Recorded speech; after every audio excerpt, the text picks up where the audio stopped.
ಮೈಸೂರು ಮತ್ತು ಕೊಡಗಿನ ಲೋಕಸಭಾ ಕ್ಷೇತ್ರದ ಅಭ್ಯರ್ಥಿಗಳಾಗಿರ್ತಕ್ಕಂಥ ಮೈಸೂರಿನ ಮಹಾರಾಜರ ಒಂದು ಕುಡಿ ರಾಜವಂಶಸ್ಥರು ಯದುವೀರ ಕೃಷ್ಣದತ್ತ ಮಹಾರಾಜ ಒಡೆಯರವರು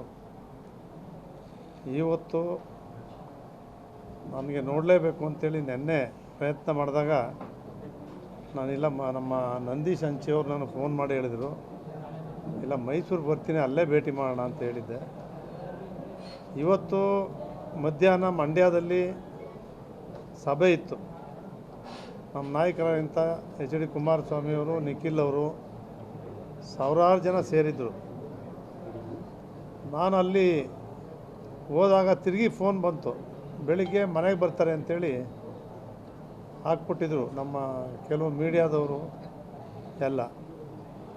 ನಮ್ಮ ಮನೆಗೆ ಫೋನ್ ಮಾಡಿ ಕೇಳಿದೆ, ಹಿಂಗೆ ದಿಢೀರಂತ ಬರ್ತಾಯಿದ್ದಾರೆ, ಎಲ್ಲಿದೆಯಾ ಅಂತ.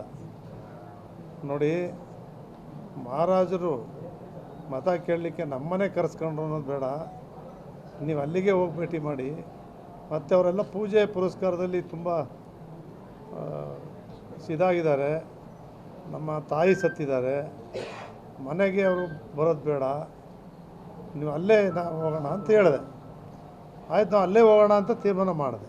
ಆಮೇಲೆ ಇಲ್ಲ ನಾವು ಖುದ್ದಾಗಿ ಅವರಿರೋ ಸ್ಥಳಕ್ಕೆ ಹೋಗಿ ಭೇಟಿ ಮಾಡಬೇಕು ಅಂಥೇಳಿ ಅವ್ರು ಪ್ರಯತ್ನ ಮಾಡಿದ್ರಿಂದ ನಾನೀಗ ಒಂದು ಸುಮಾರು 2 ಅವರ್ಸಲ್ಲಿ ಅಷ್ಟೇ ನಮ್ಮ ಹನುಮೇಶನಿಗೆ ಕನ್ವೆ ಮಾಡಿಬಿಡ್ರಪ್ಪ, ನಮ್ಮ ಕ್ಷೇತ್ರದ ಮುಖಂಡರುಗಳಿಗೆಲ್ಲ ಕನ್ವೆ ಮಾಡಿಬಿಡಿ, ಅವ್ರು ಬಂದಾಗ ನಾವೆಲ್ಲರೂ ಕೂಡ ಇದ್ದು ಸ್ವಾಗತ ಮಾಡಬೇಕು ಅಂಥೇಳಿ 1.5 ಗಂಟೆ 2 ಗಂಟೆಯಲ್ಲಿ ನಾವು ತಿಳಿಸಿದ್ವಿ. ತಾವೆಲ್ಲ ಆಗಮಿಸಿದ್ದೀರಿ. ಬಾಲರಾಜು ಅವರು, ನಾನು 1987ರಿಂದ ಚಾಮರಾಜನಗರ, ಮೈಸೂರು 2 ಜಿಲ್ಲೆ ಅವಿಭಾಜ್ಯ ಜಿಲ್ಲೆಗಳು. ಬಿ ರಾಚಯ್ಯನವರು ಉಸ್ತುವಾರಿ ಇದ್ದರು, ನಜೀರ್ ಸಾಹೇಬ್ರು ಇದ್ದರು, ತಿಮ್ಮೇಗೌಡರು ಇದ್ದರು. ಆ ಕಾಲದಿಂದ ಇತ್ತೀಚೆಗೆ 94ರಿಂದ ಈಚೆಗೆ ಸಿದ್ದರಾಮಯ್ಯನವರು ಉಸ್ತುವಾರಿ ಆಗಿದ್ದು. ಈ ರೀತಿ ಬಾಂಧವ್ಯ 2 ಒಂದೇ ಜಿಲ್ಲೆಗಳು. JH ಪಟೇಲ್ರಿದ್ದಾಗ 2 ಜಿಲ್ಲೆಗಳಾದವು. ಇದ್ದರೂ ಬಾಲರಾಜುಗೆ ಮೈಸೂರಿಂದೇ ಜಾಸ್ತಿ ಪ್ರೀತಿ, ವಿಶ್ವಾಸ, ಸ್ನೇಹಿತರೆಲ್ಲರೂ ಕೂಡ ಬಾಲರಾಜ್ ಅವರಿಗಿದ್ದಾರೆ. ಇದೇ ಸಂದರ್ಭದಲ್ಲಿ ನಮ್ಗೆ ಆಶ್ಚರ್ಯ ಆಯಿತು, ಬಾಲರಾಜ್ ಅವರು ಬರ್ತಾಯಿದ್ದಾರೆ ಅಂತೇಳಿ ನಂದೀಶ್ ಹಂಚಿಯವರು ನಮ್ಗೆ ಹೇಳಿದರು. ಖಂಡಿತ ಬರಲಿ ಅಂತೇಳಿದ್ವಿ. ಅವರು ಕೂಡ ಇಲ್ಲಿ ಆಗಮಿಸಿದ್ದಾರೆ.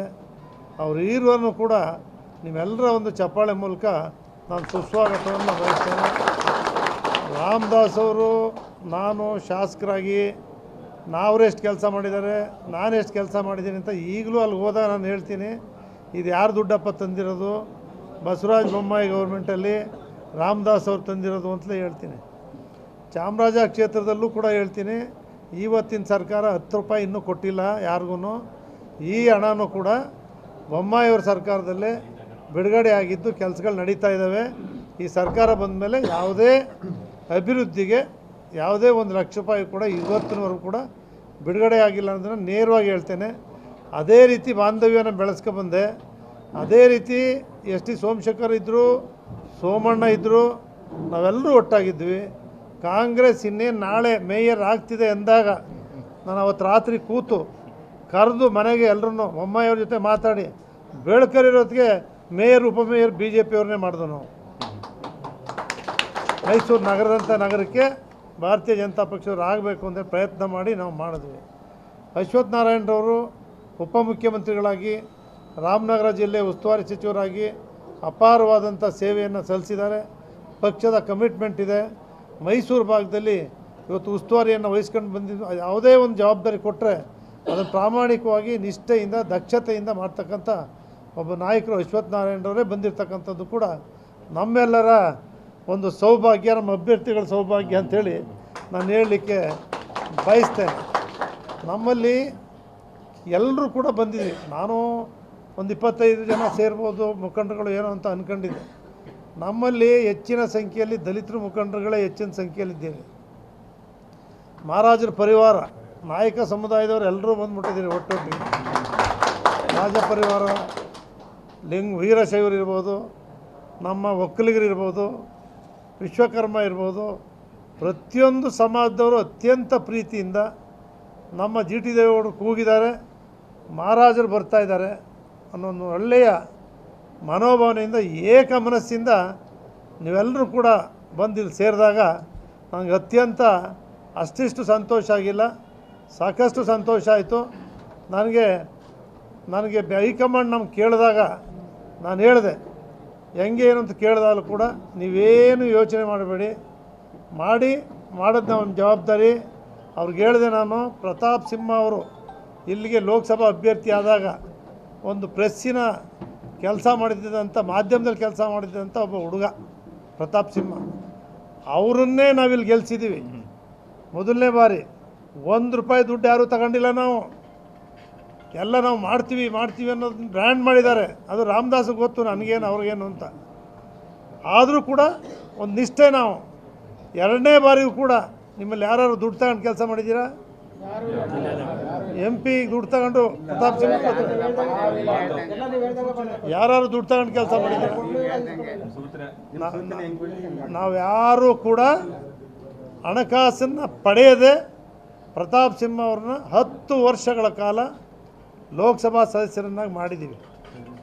ಅವರ ಅನುಭವದಲ್ಲಿ ಶಕ್ತಿ ಮೀರಿ ಅವರು ಕೆಲಸ ಮಾಡಿದ್ದಾರೆ. ಅವರನ್ನು ಕೂಡ ಈ ಸಂದರ್ಭದಲ್ಲಿ ನಾನು ಅಭಿನಂದಿಸ್ತೇನೆ. ನಮಗೆ ಯದುವೀರವರು ಅರಮನೆ ಒಳಗಡೆ ಇದ್ದರೂ ಕೂಡ ಸಾಮಾಜಿಕ ಕಳಕಳಿ ಇದೆ. ಮಹಾರಾಜರ ಇತಿಹಾಸವನ್ನು ಓದಿದ್ದಾರೆ.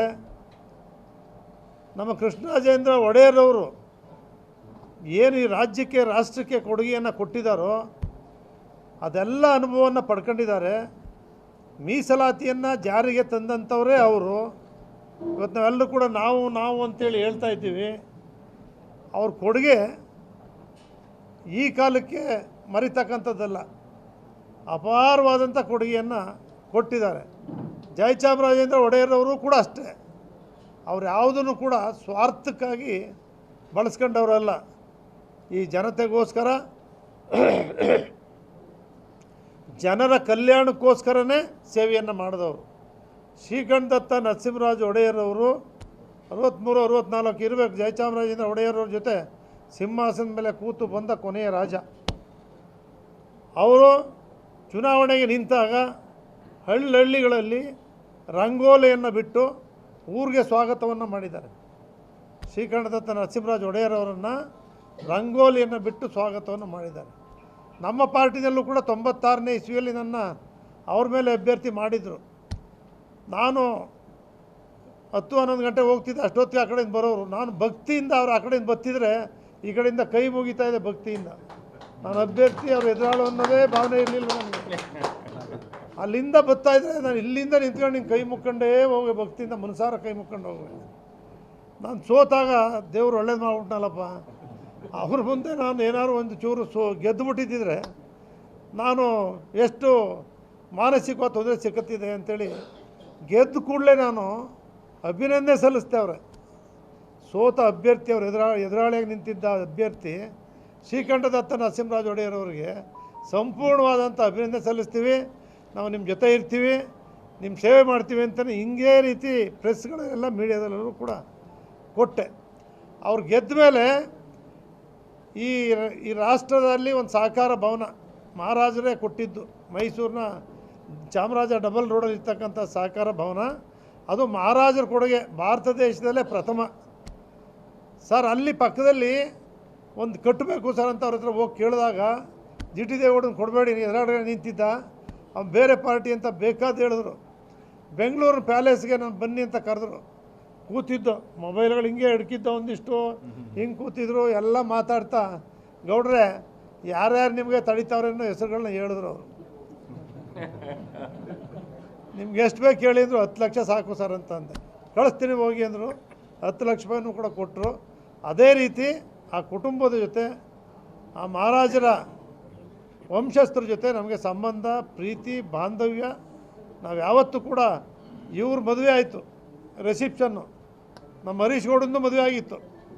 ಅವ್ರ ಗಂಡ ಹೆಂಡ್ತಿರು ಇಬ್ಬರನ್ನೂ ಕರ್ಕೊಂಡೋದೆ ಮೇಡಮ್ ಹತ್ರ. ನೋಡಿ ಇವ್ರು ನಮ್ಮ ಮಗ ಸೊಸೆ ಅಂತೇಳಿ ಪರಿಚಯ ಮಾಡಿಸಿ ಇವ್ರಿಗೆ ಅಕ್ಷತೆ ಹಾಕಿಸಿ ದಂಪತಿಗಳಿಗೆ ಪ್ಯಾಲೇಸಲ್ಲಿ ನಾವು ಬಂದ್ವಿ. ಅಷ್ಟು ಅಭಿಮಾನ ಇರ್ತಕ್ಕಂಥದ್ದು. ನಾವು ಇಷ್ಟೇ ಮಾಡ್ತಕ್ಕಂಥದ್ದು. ಯಾರು ಏನೇ ಹೇಳಲಿ, ಎಚ್ ಡಿ ಕುಮಾರಸ್ವಾಮಿಯವರು, ನಾನು, ಎಚ್ ಡಿ ದೇವೇಗೌಡರು, ನಾನು,